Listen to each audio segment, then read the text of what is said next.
السلام عليكم ورحمة الله وبركاته. الحمد لله وكفى وسلام على عباده الذين اصطفى. اللهم صل وسلم على نبينا محمد صلى الله عليه وسلم. أما بعد، أعوذ بالله السميع العليم من الشيطان الرجيم من همزه ونفسه ونفخه.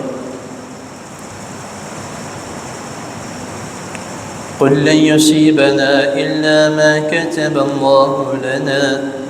هو مولانا وعلى الله فليتوكل المؤمنون. صدق اللہ العظیم. حضرات محترم، موقع محل کے حساب سے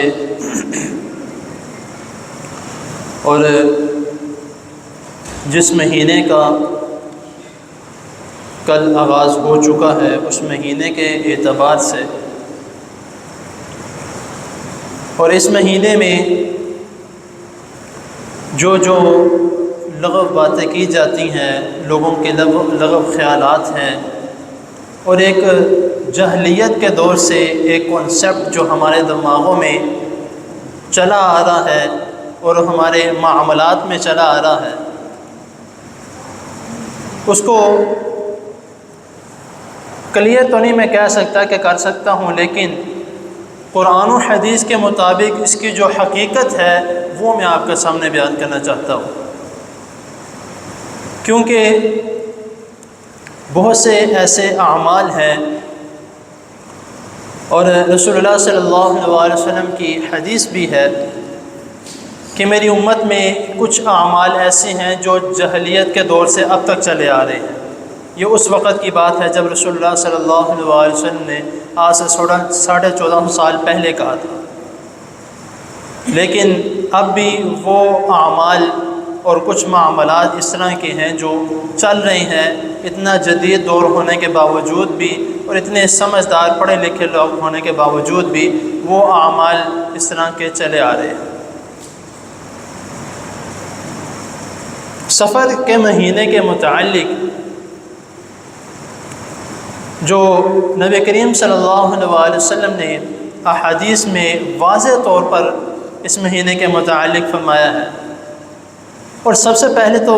ہمیں ایک یہ توکل ہونا چاہیے، ہمارا اس بات پہ ایمان ہونا چاہیے کہ کوئی بھی بیماری یا کسی بھی بیماری سے شفا تب تک نہیں مل سکتی جب تک اللہ تعالیٰ نہ چاہے، اور ہر مصیبت، ہر بیماری سے شفا اور کوئی بھی قسم کا اللہ نہ کرے کوئی حادثہ ہے وہ تب ہی آنا ہے جب جس وقت جس جگہ ہماری تقدیر میں لکھا ہوا ہے.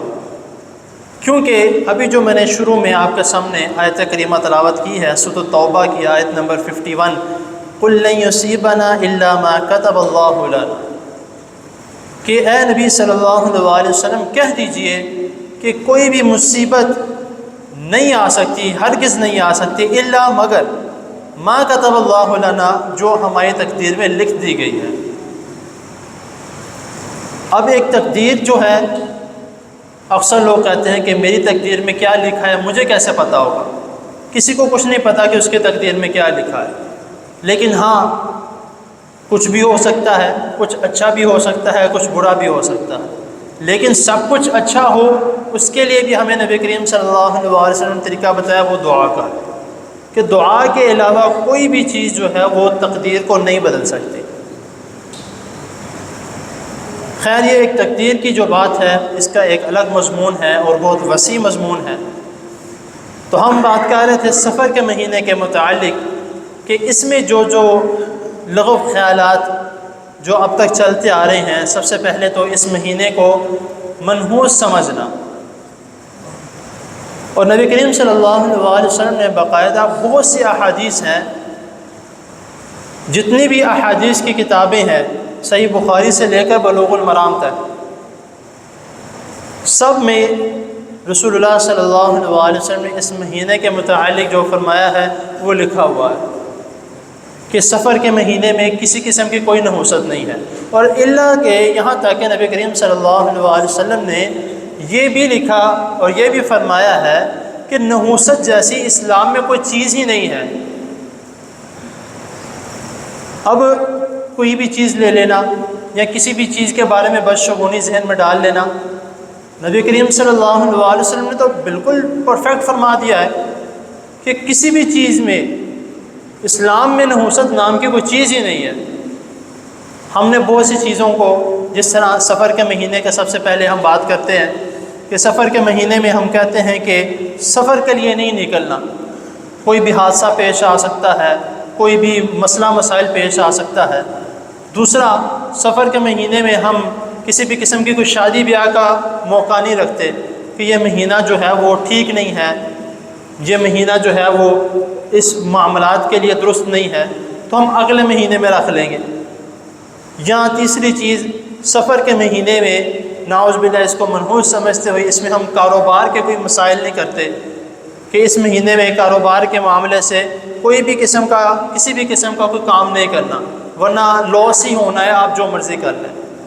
اب ایک انسان کا جب مائنڈ سیٹ ہوتا ہے کسی بھی چیز کے اوپر، تو اللہ تعالیٰ اس کو اس کے گمان کے مطابق چلاتے ہیں۔ اگر وہ اس مہینے کو غلط سمجھ رہا ہے تو اس نے غلط ہی سمجھنا ہے اور اس کے ساتھ غلط ہی ہونا ہے، آپ جو مرضی کر لیں، کیونکہ اللہ تعالیٰ نے اس بات کا حکم دیا ہے کہ انسان جس طرح کا اس کا گمان ہوتا ہے میں اس کو اس کے گمان کے مطابق چلاتا ہوں۔ تو جب ہمارا گمان ہی اس طرح کا ہے کہ اس مہینے میں یہ ہونا ہے، اس مہینے میں وہ ہونا ہے، اور پھر ہم کیا کرتے ہیں کہ جب اگر خدا نخواستہ ہم نے جس طرح ایک خیالات بنائے ہوئے ہیں، تو جب کوئی کسی کو بولتا ہے کہ بھائی اس مہینے میں سفر نہ کرنا، اس مہینے میں کوئی شادی کی کوئی تقریب نہ رکھنا، اس مہینے میں کوئی کاروبار، تو اگر خدا نخواستہ وہ کرنے کے بعد اگر کوئی مسئلہ، کوئی حادثہ پیش آ بھی جاتا ہے، سب سے پہلے انگلی اسی طرف اٹھنے کے، میں نے تو منع کیا تھا نہ کرنا۔ اس کے علاوہ جو ہے وہ ہم دوسری چیز جو کہتے ہیں کہ الو کی آواز، یا الو کا کسی کے گھر کی طرف سے پھر جانا یا کسی کے گھر کے اوپر سے گزر جانا، یہ بھی نحوست کی علامت ہے۔ اس کے متعلق بھی نبی کریم صلی اللہ علیہ وسلم فرماتے ہیں کہ یہ بھی کسی قسم کی کوئی نحوست کی علامت نہیں ہے۔ الو ایک پرندہ ہے، اس نے اڑنا ہے، جہاں مرضی جائے، جہاں مرضی بیٹھے، جب مرضی بولے۔ اس کے متعلق بھی نبی کریم صلی اللہ علیہ وسلم فرماتے ہیں کہ یہ کسی قسم کی کوئی نحوست نہیں ہے۔ لیکن ہمارا ایک ذہن بنا ہوا ہے، ہمارا ایک وہم بنا ہوا ہے، اور یہاں تک کہ رسول اللہ صلی اللہ علیہ وسلم، جس طرح میں نے کہا کہ ہمارے ذہن میں یہ باتیں بیٹھی ہوئی ہیں، اور رسول اللہ صلی اللہ علیہ وسلم اس شخص کے متعلق جو اس طرح کی باتیں کرتا ہے، کیونکہ یہ لغو باتیں ہیں اور لغو خیالات ہیں، اور نبی کریم صلی اللہ علیہ وسلم نے فرمایا کہ جب تمہارے پاس کوئی اس طرح کا کوئی شخص آ کے بیٹھتا ہے اور تم سے اس طرح کی کوئی بات کرتا ہے، تو اس کے پاس سے ایسے بھاگ جاؤ جیسے تم شیر کو دیکھ کے بھاگتے ہو۔ یہ وعید نبی کریم صلی اللہ علیہ وسلم نے دی ہے۔ ہمارا یہ ایک ایمان ہونا چاہیے کہ توکل صرف اللہ تعالیٰ پر ہے، جو ہونا ہے اللہ تعالیٰ کی مرضی سے ہے، جو کچھ ہمارے ساتھ ہونا ہے وہ اللہ تعالیٰ کی مرضی سے ہے۔ بیماری آئی ہے اللہ تعالیٰ کی مرضی سے ہے، دعا بھی اللہ تعالیٰ سے مانگنی ہے کہ اے اللہ بیماری آئی ہے۔ لیکن ایک اور میں چیز یہاں پہ کلیئر کر دوں کہ ہم یہ تو کہتے ہیں کہ بیماری اور شفا اللہ تعالیٰ کی طرف سے ہے، لیکن بیماری کے متعلق جو نبی کریم صلی اللہ علیہ وسلم نے احادیث میں بتایا، اور ہمیں قرآن جیت سے بھی کچھ جو باتیں اس طرح کی ملتی ہیں، یہ ہے کہ بیماری جو کوئی آتی ہے وہ انسان کے اپنے اعمال کی وجہ سے آتی ہے۔ کیونکہ آپ نے وہ جو حضرت ابراہیم علیہ السلام کے متعلق آتا ہے کہ ان سے پوچھا گیا کہ آپ نے اللہ تعالیٰ کو کس طرح پہچانا، انہوں نے کہا وَإِذَا مَرِضْتُ فَهُوَ يَشْفِينِ، کہ جب میں بیمار ہوتا ہوں تو وہ مجھے شفا دیتا ہے۔ تو بیماری کا جو ہے وہ اپنی طرف رخ کرنا چاہیے کہ میرے اعمال کی وجہ سے مجھ پہ بیماری یا میری کسی گناہ کی وجہ سے مجھ پہ مصیبت آئی ہے، پھر اس کا رخ مصیبت کا حل یا بیماری سے شفا وہ اللہ تعالیٰ سے مانگے۔ تو یہ ایک جو ہمارا اکثر جو دوست احباب اس طرح کے کچھ سوال بھی کرتے ہیں آ کے کہ حافظ صاحب یہ مہینہ چل رہا ہے، میں مانتا تو نہیں ہوں لیکن بہت سے لوگ کہتے ہیں، تو کیا یہ بات درست ہے؟ بھئی یہ نا امیدی ہے، اور نبی کریم صلی اللہ علیہ وسلم نے یہ فرمایا کہ نا امیدی گناہ ہے، شرک ہے، اور بدشگونی یہ بھی شرک ہے۔ تو یہ جانے انجانے میں ہم بول تو دیتے ہیں یا پوچھ تو لیتے ہیں یا ویسے ہی کسی کو تنگ کرنے کے لیے اس کو کر دیتے ہیں، تو ہم یہ گناہ کے مرتکب ہو رہے ہیں۔ کیونکہ اگر نبی کریم صلی اللہ علیہ وسلم نے اس گناہ کو شرک والے گناہ کے ساتھ تشبیہ دی ہے تو اس کا مطلب اس میں کوئی نہ کوئی بہت بڑی خرابی ہے۔ کیونکہ جب ایک انسان اللہ تعالیٰ کو چھوڑ کر اس طرح کی باتوں کو سوچنے لگ جاتا ہے یا اس طرح کی باتوں کی تحقیق کرنے لگ جاتا ہے تو پھر وہ سیدھے راستے سے بھٹک جاتا ہے۔ جو راستہ اس کو دکھایا جا رہا ہے وہ اس سے بھٹک کر اس طرح کے راستوں پہ چلنے لگ جاتا ہے۔ تو اسی لیے ہمیں جو نبی کریم صلی اللہ علیہ وسلم نے ہدایات ہم تک پہنچائی ہیں، نبی کریم صلی اللہ علیہ وسلم جو ہمیں رہنمائی فرمائی ہے، اس کے مطابق اگر ہم چلتے رہیں گے تو انشاءاللہ تعالیٰ کوئی مصیبت نہ کوئی پریشانی نہ کوئی ٹینشن۔ لیکن جب ہم راستے سے بھٹکیں گے تو پھر ظاہر سی بات ہے پریشانیاں بھی ہیں، مشکلات بھی ہیں۔ مصیبتوں سے بچنے کا طریقہ نبی کریم صلی اللہ علیہ وسلم نے بتایا ہے، تو اگر ہم اس کے مطابق عمل کرتے ہیں تو ہم ہر قسم کی مصیبت سے بچا جا سکتا ہے۔